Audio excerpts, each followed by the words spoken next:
Go ahead, Tom. Yeah. Hey, Grant. Tom Murphy, Arkansas Blue Gazette. This has been a long time coming. How did you guys get it done? What was the defensive plan today? How did you see it? Yeah. The way we got it done was literally just preparation. We were the same us that we've been week in, week out. As a defense, we know we had to stop the run. We knew we had to limit explosive plays. I think we did a good job at that. I know that's a really good football team that we just beat. So hats off to them. They played a good game. We did a really good job kind of sticking into ourselves and making sure we were the enthusiastic team of the bunch. We were always having more energy than them, and that's what our goal was. So I thought we did a good job. My feeling now is I'm worn out. I'm tired, but I'm excited to get back to Fayetteville and take that trophy with us. Okay. When KJ went out of the game, the offense is kind of sputtering a little bit. What was the attitude of the defense during that period? Offense didn't move the ball. You guys got to kind of lock it down. Yeah. Our attitude didn't change because we've seen Malik in practice. We know what he can do. We were saying there's just a matter of time before he broke one, or a matter of time. When he threw that first pass and was a completion, we were like, all right, he's fine. He's nothing's wrong with him. So we knew we were up, we were winning. It was our game to lose. That's what it was. We took that on our backs and said, listen, we just let up an 80-yard run, which was my fault, by the way. Like, that was completely my fault. And the way that we did it is I came over to the sideline and said, hey, that was on me. Everyone's doing their job. That's one play out of 60 that we've got so far. We've beat their butt every single time. So we knew we had to take a step forward and say, this is our game now. This is ours. We have to be able to look at the leaders of the group and say, listen, this is our game. We have to win it. So we had all faith in Malik, though. It wasn't like we weren't going to get an explosive play or anything from them.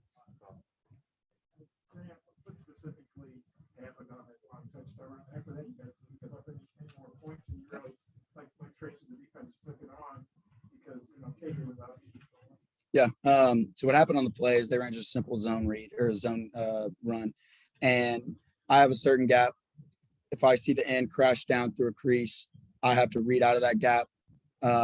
They blocked it really well. He reached there. He did the technique. The O-line was supposed to follow me instead of stay on Eric, and he ended up pinning Eric in. So me and Eric ended up being in the same gap instead of me staying in my gap. I thought the tackle was going to reach out to me, but he didn't. So he blocked and double teamed him, and I was unblocked, and I didn't make the play. And you guys shut him down after that, or so? Yeah. What was the key to that? Key was just being us. We have a one-play mentality where we're only going to worry about one play at a time, and that's what we did. After that, they had one good play against us on that long run. So after that, we had to know we had one play mentality and be able to clap that off and be able to go to the next one. So we did. We went back to our basics. We knew what they were going to do. Our coaches did a really good job preparing us, and they did exactly what we thought. So it was a really good job on their part. You, Tyson, Myron, the whole bunch came back to this, I guess, super senior year. How much does that make you know that you guys not just get to play another year, but you're probably going to leave the program a lot better shape than when you got here? I mean, it's winning streak. It's fans are back into it. Football seems like people were excited about it again. They weren't, right? Talk about that. Yeah. Wins like this are why you come back. Like, this is why I came back. It's why Hayden came back. We saw what this could have been. We saw this was a possibility from last year's team with Pittman in the crew. I'll tell you right now, there's not a single person in that locker room that's a super senior that says, oh, dang, I wish I would have left. So I'm excited to be able to be a part of this group that's changing the history, or changing how the momentum was going in Arkansas football and how we're starting a new path. I'm excited to be able to be in that spot to say, younger guys, this is how you win. This is how you continue to win. And we have to continue to do that. Our job's not done. We are 4-0, but we have a big task next week. So we're going to celebrate this tonight and be able to hang out and then worry about the next win tomorrow. Grant, I don't know if you can see everything Trey Williams did, but he had 2 sacks and I think 2 holding calls that was 7-1 that was declined.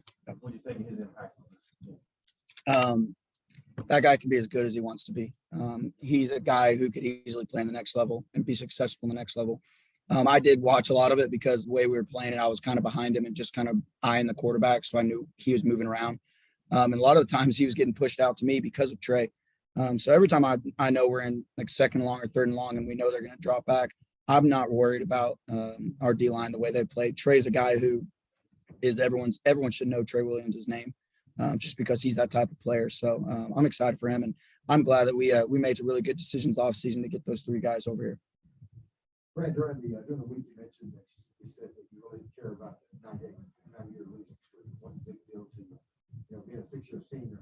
Had to be nice though, knowing that it was in the defense's hand those last 8 minutes to close it out after what you guys have been through the last 5 years. Yeah. You wouldn't want a game like that any other way to end like that, how we have to be able to make a stand several times back to back.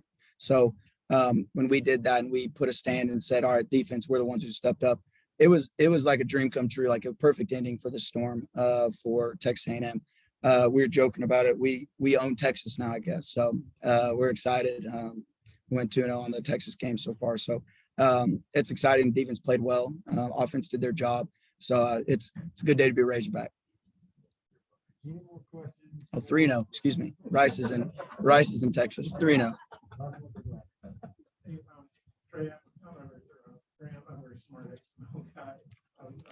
Coach Phil was talking about how the linemen you guys said they look like they could run on you, but they couldn't because what the linebackers did. You kind of dumb it down. So in terms of to play defense, you want numbers. You want numbers to be able to tackle the run. So when we line up, we have only 3 linemen and 2 linebackers. They have 5 linemen and a running back and a quarterback. So they have 7 people that can get the numbers against us. We only have 5 to tackle the run. So the way that we run it is we run it in multiple fronts where they don't know how we're going to run and if the guy's going to be in a inside the tackle or outside the tackle or inside the nose or outside the nose. So we do it and we multiply. Like Coach Odom does a really good job. Coach Ashley, our D-line guy, our coach, does a really good job of being multiple and showing so many different fronts where they can't, that we stem it, they can't, we disguise it all. So that's what makes it hard. And we have really good linebacker core right now where we're running really fast. We're running, making plays. And we may not make 30 tackles a game because everyone is making plays now. And that's exactly how it should be. Our numbers, the linebackers numbers shouldn't go up every single game just because they're so good or something, but we should be able to have so many guys spread out along the board because that means we're playing good team defense. Yeah. Thank you all.